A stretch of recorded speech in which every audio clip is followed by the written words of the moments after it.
5월 24일 금요일 기도를 돕는 그 사랑 매일 묵상 시작하겠습니다.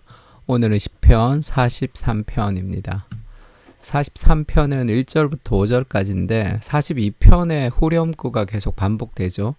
5절에 보면 내 영혼아 네가 어찌하여 낙심하며 어찌하여 내 속에서 불안해하는가. 너는 하나님께 소망을 두라. 그가 나타나 도우심으로 말미암아 내 하나님을 여전히 찬송하리로다 라는 이 후렴구가 계속 반복되고 있습니다. 주께서 계시는 곳에 이르게 하소서라는 제목을 정했는데 1절의 그 의미가 더 강합니다. 나를 변호해 주십시오. 그런 표현이 있죠. 1절에. 그러니까 하나님이 나의 변호사이시다라는 것을 좀 알 필요가 있습니다. 1절에 하나님이여 나를 판단하시되 경건하지 아니한 나라에 대하여 내 송사를 변호하시고 간사하고 불의한 자에게서 나를 건지소서. 지금 악한 사람들로 인해서 송사를 받았어요. 좀 모함을 받고 여러 가지 억울한 일을 많이 당했습니다. 근데 하나님이 나의 송사를 변호해 주십시오. 이렇게 고백하죠. 우리가 변호사를 쓸 때 내가 내 죄를 밝히는 사람이 아니라 내 죄를 변호해 주시는 그런 완전한 변호사가 우리에게 있다는 것이 주는 안정감이 있는 거죠. 내가 죄가 없기 때문에 그 안정감이 있는 게 아니라 나는 죄가 있습니다. 근데 하나님이 나의 변호사가 되신다는 것이 왜 내가 안정감을 가지냐면 내 죄를 덮어서 요즘 변호사 같이 이 사람이 범죄를 했는데 죄가 없는 것처럼 만들어가는 변호사가 아니라 정말 나는 죄인인데 나를 대신해서 그 죄의 대가를 지불하신 그리스도로 인해서 내가 무죄인 것을 증명하는 그 진정한 변호사이시단 말이에요. 그래서 그리스도께서 우리의 법정에서 우리의 죄를 사해 주시고 대가를 지불하셨기 때문에 우리는 그 재판정에서 내 죄를 숨기는 것이 아니라 내 죄를 다 노출해도 무죄로 선언되는 그러한 존재들임을 알아야 됩니다. 그래서 하나님 내 송사를 변호해 주시고 불의한 자에게서 나를 건져 주십시오. 이렇게 기도하죠. 그리고 2절에 주는 나의 힘이 되신 하나님이시거늘 어찌하여 나를 버리셨나이까. 내가 어찌하여 원수의 억압으로 말미암아 슬프게 다니나이까. 하나님이 나의 변호사이신데 하나님이 송사를 해주십시오. 변호를 해주십시오. 왜 하나님이 내 변호사인데 나를 버리는 것 같이 그렇게 아프고 힘듭니까? 이렇게 고백하는 거죠.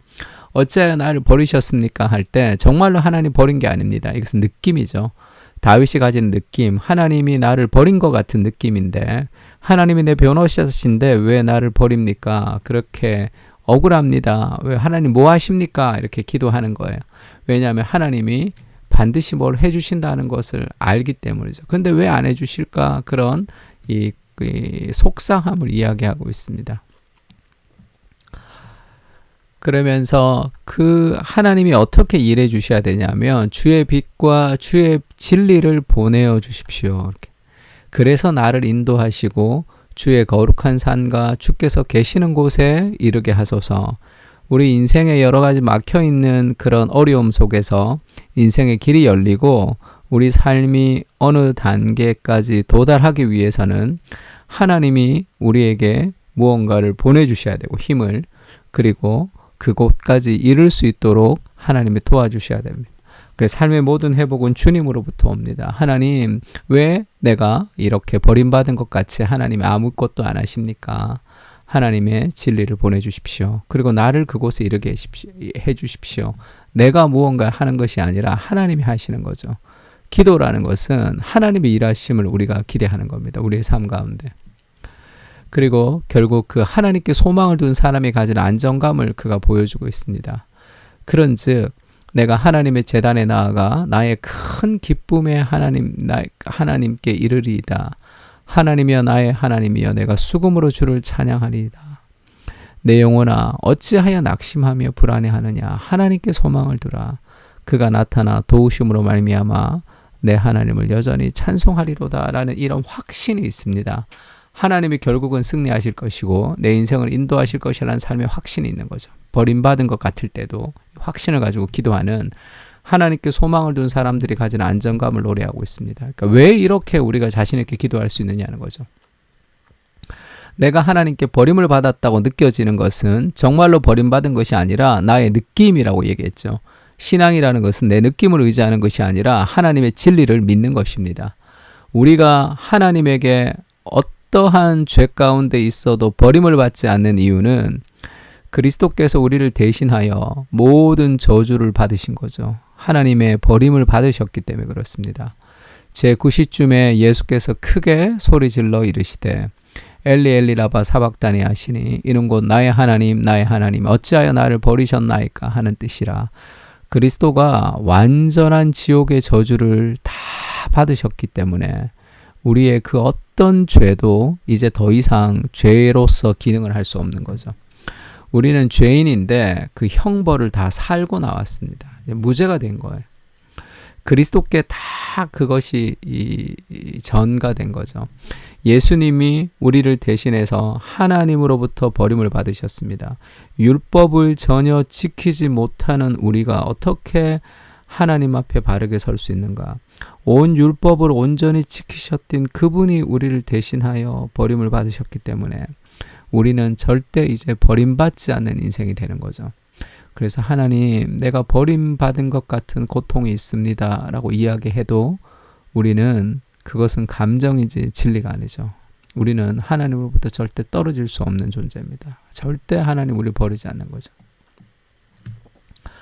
이사야서 53장 12절에는 그렇게 얘기합니다. 그러므로 내가 그에게 존귀한 자와 함께 몫을 받게 하며 강한 자와 함께 탈취한 것을 나누게 하리니, 그리스도의 십자가를 얘기합니다.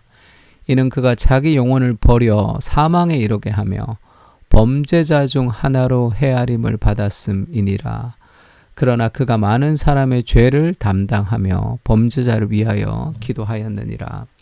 예수님의 십자가를 이사야서 53장에는 이 고난의 종으로 표현하는데, 예수님을 가장 순결하신 그 예수 그리스도가 범죄자 중에 하나로 헤아림을 받았다 이렇게 얘기합니다. 왜 예수님이 범죄자 중 하나로 취급을 받아야 됩니까? 내가 범죄자인데 내 대신 그 죄를 감당하시기 때문이죠.